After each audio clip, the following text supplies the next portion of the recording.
Boys Podcast. Smith Cam Boys here, Podcast. brother. A little cheers to the Smith Boys thing. We got a little bit of a Detroit Lions recap versus the Chicago Bears. The Bears from Sunday. Yeah, it's a little late because brother had to work this past weekend, so we're a few days behind schedule. However, we're going to come at you hot and heavy this weekend, wouldn't you say, brother, with a lot of content. And we might introduce a new movie review, Smith Boys movie review from our past.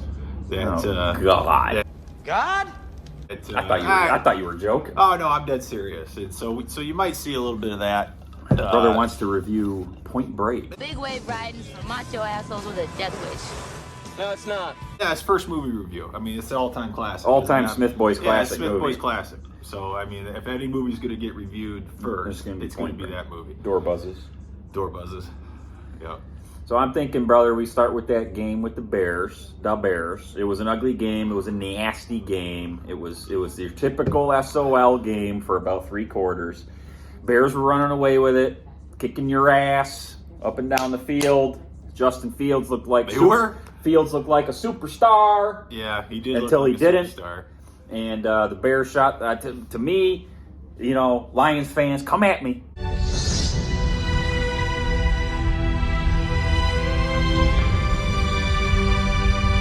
Come at me. They will. I don't care. They will. I don't care. They defend this team, brother.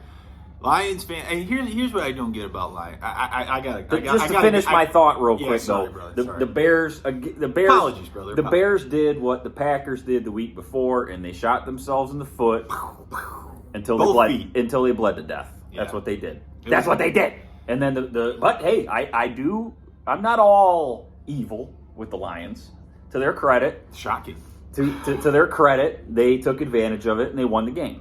But we will get into the rest of this video, them winning that game and what that means going forward after we kind of do hear brother's analysis here. What do you got to say? What do you got to say? What do you got to say, brother? You shit-eating peckerhead. I'll tell you. Here's my thoughts on the Bears game. It pretty much mirrors yours. I mean, I thought that, for one, it was kind of a classic Lions-Bears game of the last, 10 years, give or take the last 10 or 15 years, where both teams are typically not that great year to year. They're middle of the road, where the Bears are typically better than the Lions, correct? But they always play just like sloppy football when they play against each other. And that tends to happen on every Lions game. If you watch the Lions, every game they play, the opponent plays their sloppiest game all year long. It's like the Lions just muck it up, don't you? They just mud it up. Lions don't play football. Well, Chicago, I thought Justin Fields, sorry, brother. I thought Justin Fields, I was impressed. I thought he looked good. Because there was a Bear YouTube show that I was watching, and they were basically saying they were ready to run Justin Fields out of town 4 weeks ago. And then he kind of just has turned it around. It has seemed that way. It has seemed that way. He has not been a overly popular Bears athlete the last year and a half. I think he's definitely turned a corner. Yeah, that's Phil Spector. He has a way of kind of being Patrick Mahomes, but he's got a long way to go to be Pat Mahomes. I think he definitely long way. Yeah, he's got a long way. He definitely needs more weapons around him, and you kind of better offensive line. Yeah, for sure. and you can kind of see what the Bears are doing. I guess, and this is what my impression of what the Bears are going to do is, you know, they've definitely got some draft capital when they traded Roquan Smith, right, to the Ravens. So, you know, they're putting some pieces in place, kind of like the Lions. But here's the big difference between the Bears and Lions: is quarterback position. The Bears obviously have their quarterback of the future, Justin Fields, the guy that they hope is the next 12 years. He is like their stud, right? They're Lamar Jackson. Yeah, Pat Mahomes, Justin Herbert, whatever you want to call it.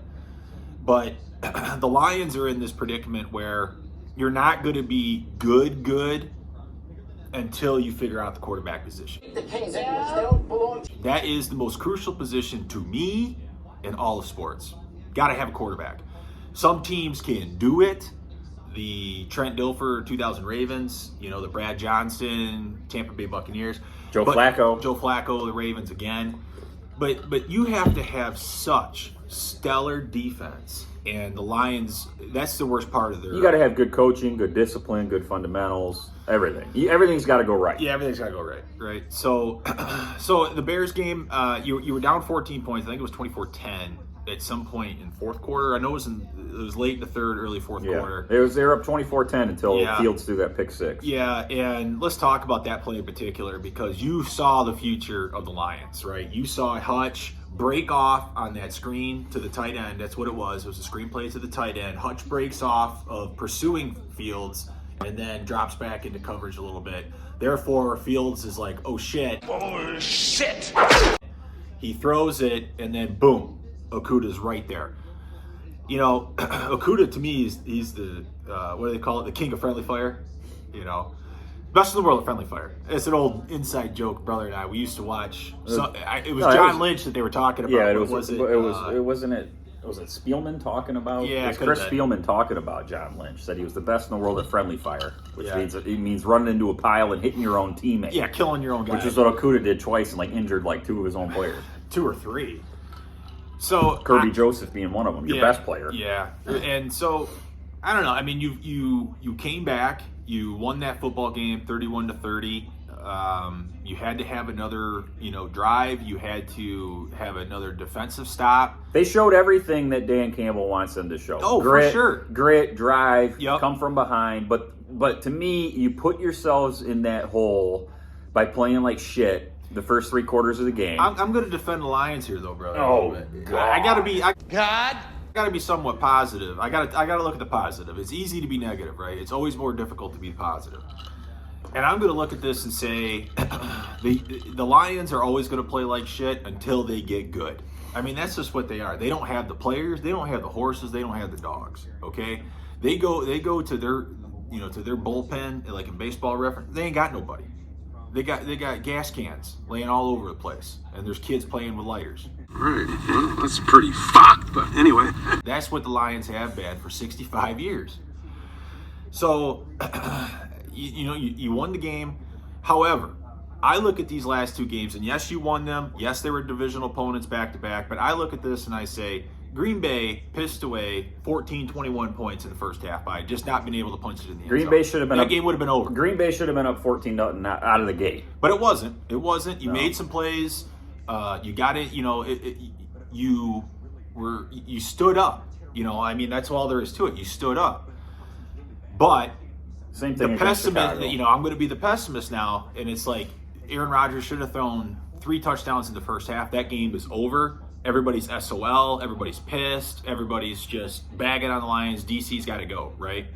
You win that game. It's sloppy. Aaron Rodgers comes out and basically says, yeah, we never should have lost to a team like that. And everyone got all up in arms about it, at least in Detroit. But the fact of the matter is, he's right. absolutely right. ha ha ha! That's right. He's right. Let's be honest. He's right. So, the Bears game again, you were down 14 points late in that game. You found a way to come back. They have never come back. I know it was 1993 was the last time the Bears came back. From 14 or the Lions came back from 14 down on the road. In the fourth quarter. And it was Dan Campbell's first road win. Golf clap maybe. But it's 2 back-to-back wins. I mean, it's progress. We've all been talking about progress. This is progress, brother. That's my thoughts. In the win columns, it's progress. But let's get into the grand scheme of where we're going and what those wins do to you for your future. Because all right, because we've discussed this off camera many times. And there's two kinds of people in the world. There's the people that tell me, brother. There's the people that I'm gonna tell you. There's the people that you play hard and you win no matter what, and you try to win no matter what, And then there's the people that say, well, there's a bigger picture out there, and if we can get better in the long term by losing now and getting a better draft pick to get better players in the draft to make us better in the long run, then that's what you do. So those are the two types of people. And let me tell you, I feel like the NBA is truly that league. Like it's that guy. That guy is the NBA. Like they are known. The NHL has been too when they know there's a guy coming out like a Connor McDavid. The lottery really prevents that though in those two sports, but in the NHL it seems like at least as a Red Wings fan, I get so pissed off because I think the NHL is out to F the Red Wings. But the Red Wings should have gotten first overall, like 2 picks by now. And we've gotten nothing. And meanwhile, New Jersey's had 3. Who gives a shit about the New Jersey fucking Devils? We're the Devils! The Devils! And All right, we're the stay on Detroit top- Red Wings. Stay on topic, brother. All right. But you did kind of screw yourself, to your point, bro. Out of the number 1 pick, you were on I- track. You were on track to get the number 1 Yeah, you're or in the number 2 catbird overall seat. draft. pick. And nothing feels better to me than being in the catbird seat. Yeah. Everything goes You want to through pick me. number 1. You want to pick number You 1. wanna pick And number there's one. in if you want to pick number 1 and you're looking at Goff and you don't know what you're going to do with him because to me it clearly seems that he's not really the guy. What's your angle here? He's not really the guy. What's your angle? My angle is that the prevailing thought that you want to have the number 1 overall draft pick, especially if you don't know what you're going to do with your quarterback. And there's some couple pretty good quarterbacks coming out in this draft class. Who do you want, brother? Well, I'm the Alabama guy. He wants I want the Bryce Alabama. Young. Woo! Woo! Woo! All right! And I was listening to 97.1 today, and that idiot sumbitch, Rico Beard, Oh, he is. he had the audacity. He's an idiot. He's overrated and he's a big piece of trash. He had the audacity to go on the airwaves in Metro Detroit Oh boy. and say that there's not that much of a difference or a drop-off between Bryce Young and anyone else in this draft. And I'm thinking, Oh boy. you goddamn motherfucker. Oh, You boy. c- You said the wrong thing to this man. You clearly just ain't watching Alabama football. You're just not. He was comparing, brother, Bryce Young to basically being in the same league as Michael Penix Jr. Oh Jesus. Boo this man! from Washington. Oh Jesus. And he was all about. He is in love. Rico Beard is in love with Michael Penix Jr. It's 'cause he's everybody. black. He must have said that name. I listened to it earlier this week, 97.1. He must have said draft Michael Penix in the 4th round. Probably That's what he 5 was saying times, today. 6 times. I think it's because he's black. Oh, He's a black QB. He's one of them black run-around QBs. I didn't see his tweets after the tunnel gate. Is that what we're calling it? I didn't see his tweets, but I heard that they were pretty atrocious.